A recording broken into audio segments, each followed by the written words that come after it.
New Zealand is known for many wonderful things around the world. People think of its stunning green landscapes, the powerful haka of the All Blacks rugby team, and its reputation for innovation and adventure.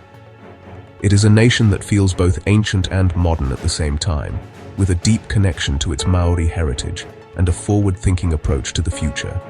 Yet, amidst these well-known facts, a curious question sometimes arises, whispered among collectors and enthusiasts of unique currency. The question is about diamond coins. Did New Zealand, a country rich in natural treasures, ever create a coin embedded with diamonds for its people to use in their daily lives? The idea itself sounds dazzling and grand.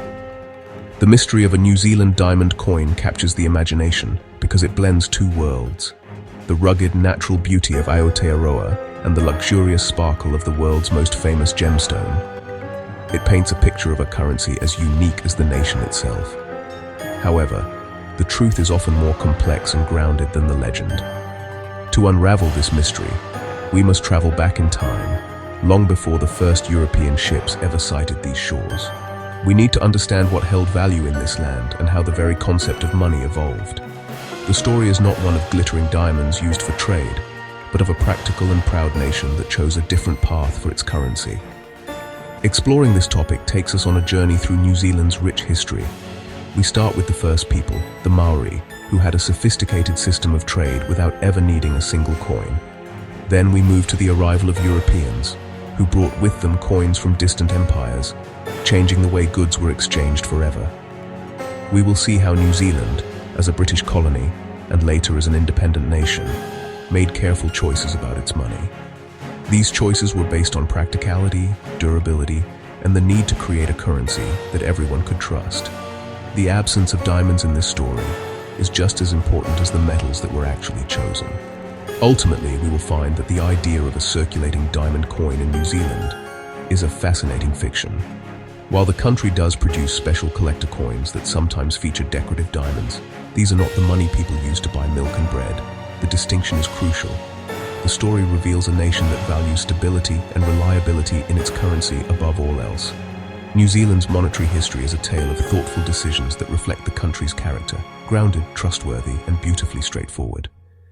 The real treasure is not a diamond in a coin, but the trust people have in their money. Long before the year 1769, when Captain James Cook and the crew of the Endeavour arrived, Aotearoa was a land without coins, banknotes, or a monetary economy. The indigenous people, Maori, had lived here for centuries, developing a rich and complex society with its own systems of value and exchange. Their economy was not based on accumulating wealth in the form of gold or gems, but on relationships, community, and the land itself. Trade was conducted through a sophisticated system of barter, where goods and services were exchanged directly. A tribe with abundant kumara, or sweet potatoes, might trade their surplus with a coastal tribe for preserved fish or birds, ensuring everyone had what they needed to thrive. In this world, value was not measured in a universal currency. Instead, it was tied to an object's usefulness, its rarity, and most importantly, its spiritual significance. These treasured items are known as taonga. A taonga could be Media Group, intricately carved Maori mere, greenstone weapon on a wooden surface. Close-up of detailed weapon carving or stock, distribute equally. A beautifully carved weapon like a mere. A precious cloak woven from flax fibers and decorated with feathers. Or an intricately carved adornment made from paunamu, or greenstone. Paunamu, a type of nephrite jade found only in specific riverbeds of the South Island, was the most highly prized material. It was incredibly hard, difficult to carve, and held deep spiritual meaning, connecting its owner to their ancestors and the gods. Pounamu was far more valuable than any diamond could ever be. Diamonds, as we know them, were entirely absent from this world. New Zealand's unique geology does not include the specific conditions required for diamonds to form naturally. Therefore, Maori had no knowledge of the gemstone and placed no value on it. Their world of treasures was defined by the materials of their own land. Media Group, close-up of deep green pounamu stone, polished greenstone pendant on flax cordoi stock, distribute equally. The deep green of pounamu, the iridescent shell of the power, the rich tones of native timbers. and the soft warmth of bird feathers. These were the items that signified wealth, status, and power. A person's mana, meaning prestige and authority, was reflected not by the jewels they wore, but by the taonga they possessed and the generosity with which they shared their resources. This system of barter and taonga created a society built on reciprocity and mutual obligation. When one group gave a gift to another, it was understood that a gift of similar value would be returned at a later time. This created strong bonds between different wanao, or families, and hapu, or sub-tribes. The economy was deeply woven into the social fabric of life, reinforcing connections and ensuring the well-being of the community as a whole. It was a system that valued spiritual wealth over material riches and human relationships over anonymous transactions. This foundational culture would later influence New Zealand's straightforward approach to many things, including its money. The arrival of European explorers and traders from 1769 marked a profound turning point in the history of Aotearoa. These newcomers brought with them not only new technologies, animals, and ideas, but also a completely new concept currency. Sailors, whalers, and missionaries carried coins from their home countries, and these small metal discs began to circulate alongside the traditional Maori systems of barter. Suddenly, a new form of exchange was introduced, one that was impersonal and standardized. For the first time, a value could be placed on goods and labor, using an object that had no intrinsic spiritual or practical use in the Maori world. It was a radical shift in thinking. The coins that trickled into New Zealand during this early period were a mismatched collection from all over the globe. British currency, including pounds, shillings, and pence, was the most common, reflecting the growing influence of the British Empire. However, it was not unusual to see other coins as well. Spanish silver dollars, known as pieces of 8, were widely used in international trade and found their way to New Zealand's shores. Coins from Australia, India, and various European nations also appeared in the pockets of settlers and traders. This chaotic mix of foreign money made commerce confusing, as people had to constantly negotiate the value of different coins. Throughout this entire period of early European contact and settlement, diamonds played no role in currency or trade.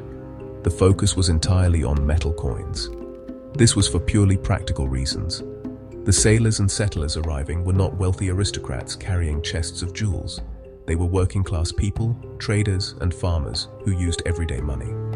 Their goal was to acquire resources from New Zealand, such as timber, flax, and whale oil, in exchange for practical goods like metal tools, blankets, and muskets. Coins were simply a more convenient medium for these transactions than bartering large quantities of goods. Diamonds were a luxury item, completely removed from the gritty reality of life in a new colony. As more British settlers arrived, especially after the signing of the Treaty of Waitangi in 1840, the need for a more organized monetary system became clear. The British government officially declared British coins as the legal tender for the new colony of New Zealand. This helped to standardize transactions and create a more stable economic environment. However, the supply of coins from Britain was often unreliable and insufficient for the growing population. For many years, people continued to use a mix of foreign coins and even private tokens issued by local businesses to make up for the shortage. But still, the currency remained strictly metallic, with no thought given to incorporating gemstones. The period following 1840, when New Zealand officially became a British colony, was one of rapid change and development. As towns grew and the economy expanded, the reliance on a messy assortment of foreign coins became increasingly problematic. While British currency was the official standard, Australian coins were also widely used due to the close ties between the two colonies. This created confusion and made financial calculations difficult. The people of New Zealand began to feel a growing sense of their own identity, distinct from Britain and Australia. Part of this emerging national pride was the desire to have their own unique currency that represented their nation. For nearly a century, New Zealanders made do with this mix of British and Australian money. However, the push for a national coinage grew stronger, especially in the early 20th century. Finally, in 1933, the government took a momentous step and issued the very first coins specifically for New Zealand. These coins were still based on the British system of pounds, shillings and pence, but they featured designs that were uniquely Kiwi. The coins were minted from silver and bronze, durable and practical metals suitable for everyday use. The designs celebrated New Zealand's identity, featuring the Southern Cross, a Kiwi bird, and a Maori warrior, symbols that resonated deeply with the people. The choice of metals for these first coins was deliberate and practical. Silver and bronze were well understood materials for minting. They were hard enough to withstand the wear and tear of daily circulation, yet soft enough to be stamped with intricate designs.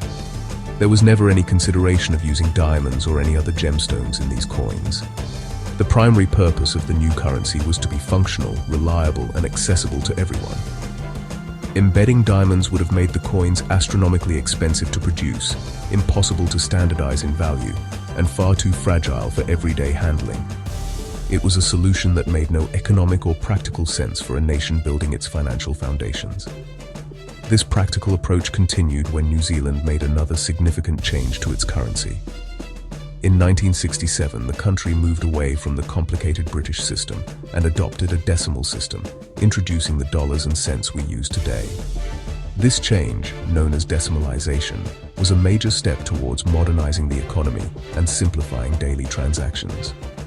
The new coins were made from cupro, nickel and bronze, chosen again for their durability and cost-effectiveness. The designs were updated to feature more of New Zealand's unique flora and fauna, but the core principle remained the same. Currency should be simple, robust, and trustworthy. The idea of a diamond coin remained firmly in the realm of fantasy. The clear and unbroken history of New Zealand's currency shows a consistent avoidance of diamonds in any circulating coins. So, where does the confusion come from? The mystery of a New Zealand diamond coin largely stems from a completely different category of currency: the world of commemorative and collector coins. These are special, limited edition coins produced by the Reserve Bank of New Zealand and other mints around the world. They are not intended to be used for everyday shopping. Instead, they are miniature works of art designed to celebrate a particular event, person, or aspect of national culture. They are made for collectors, not for cash registers. These collector coins are often crafted from precious metals like pure gold and silver, which makes them far too valuable to spend at their face value. For example, a 1-ounce gold coin might have a face value of $10, but the gold it contains could be worth thousands. It is within this specialist market that diamonds sometimes make an appearance. To make a coin even more unique and desirable to collectors, a mint might embed a tiny, decorative diamond into its design. This is done purely for aesthetic appeal, to add a touch of luxury and rarity to the finished product. These coins are often dedicated to themes of royalty, significant anniversaries, or celestial events like Matariki, the Maori New Year. It is absolutely essential to understand that these decorative collector items are not legal tender in any practical sense. You could not take a silver coin with a diamond chip to a dairy and use it to buy a pie and a drink. While they technically have a face value, their true worth lies in their collectible nature and the value of the precious materials they are made from. They are sold at a high premium, far above their nominal monetary value, and are usually kept in protective cases.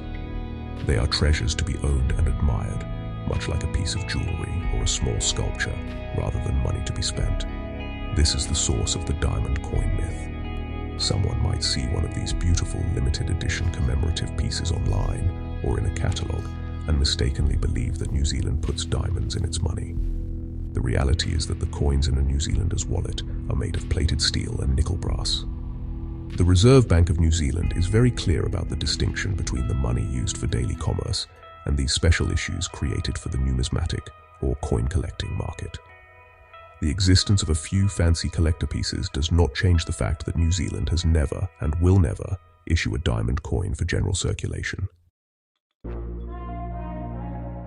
The decision by New Zealand to consistently avoid using diamonds in its circulating currency is not an accident or an oversight. It is a deliberate choice rooted in several fundamental principles of what makes money work effectively. The first and most important reason is practicality and durability. Coins are designed to be workhorses. They are dropped, scratched, passed through thousands of hands and processed in counting machines. They need to be incredibly tough to last for decades in circulation. Diamonds, despite being the hardest natural material, are also brittle. A sharp impact can cause a diamond to chip or shatter, which would instantly destroy the coin's integrity and value. A currency system cannot function with such fragile components. The second major reason is the immense cost and complexity of production. Minting millions of coins for a country's population is already a massive industrial undertaking. Now, imagine adding the step of sourcing, cutting, and securely setting a diamond into every single coin. The cost would be astronomical, making the coin itself far more valuable than the monetary value it is supposed to represent. This would violate a core principle of modern currency, where the production cost of a coin must be significantly lower than its face value. A 10-cent coin that costs hundreds of dollars to make is not a viable tool for an economy. It would be an economic disaster. Another critical barrier is the problem of standardization and verification. For a currency to be trusted, every coin of the same denomination must be identical. A $1 coin must look and feel exactly like every other $1 coin. How could you ensure that every diamond in millions of coins is of the same size, cut, clarity, and quality? It would be impossible. This variation would create a system where some coins are more valuable than others, leading people to hoard the good ones and spend only the bad ones. Furthermore, it would open the door to widespread counterfeiting, as criminals could try to pass off fake gems in their own illicitly made coins, undermining public trust in the entire financial system. Finally, the philosophy behind New Zealand's currency is one of democratic accessibility. Money must be simple, easy to understand, and usable by everyone. It is a tool for the people.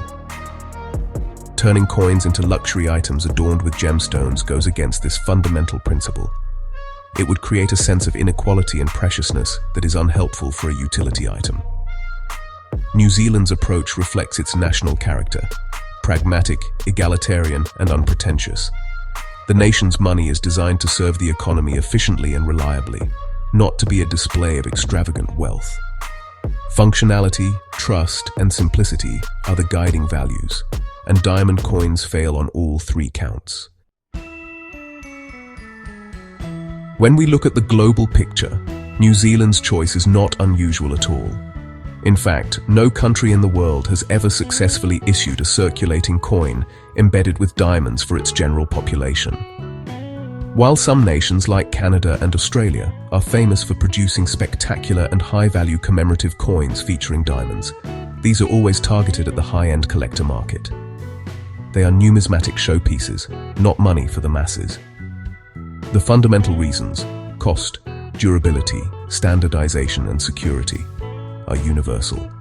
Every nation's treasury and central bank understands that making everyday money from precious gems is simply not feasible. The rules of what makes a currency work are the same everywhere. The story of the New Zealand diamond coin mystery, therefore, concludes with a clear and simple answer. It is fiction. The nation's monetary history, from the pre-European era of taonga and barter to the modern decimal currency, has been a journey towards creating a functional and reliable system of exchange. This journey has always been guided by practicality. The materials chosen, punamu by Maori, and later metals like bronze, silver, and cupro-nickel by the government, were valued for their suitability for the task at hand. Diamonds were never part of this equation because they are fundamentally unsuited for the role of a circulating currency. Today, New Zealand's currency continues to reflect the values of the nation. The coins and banknotes are secure, durable, and feature designs that celebrate the country's unique culture and natural environment. The Reserve Bank of New Zealand focuses its efforts on ensuring the stability of the money supply, fighting counterfeiting with advanced security features, and making sure that cash remains a convenient and trusted option for all New Zealanders. This quiet, competent management of the nation's currency is far more valuable to its citizens than any amount of sparkle or glamour would be. The true worth of money is not in the material it is made from, but in the confidence that people have in it. In the end, the absence of a New Zealand diamond coin is not a story of a missed opportunity, but a testament to a sensible and well-governed nation. It shows a country that understands the difference between decorative art and functional tools. While the idea of a diamond coin might be an enchanting piece of folklore, the reality of New Zealand's currency is a story of trust, stability, and an enduring belief in keeping things beautifully simple. The real New Zealand story is not about flashy gems, but about the quiet confidence of a currency that works for everyone, every day. That is a treasure far more valuable than any diamond.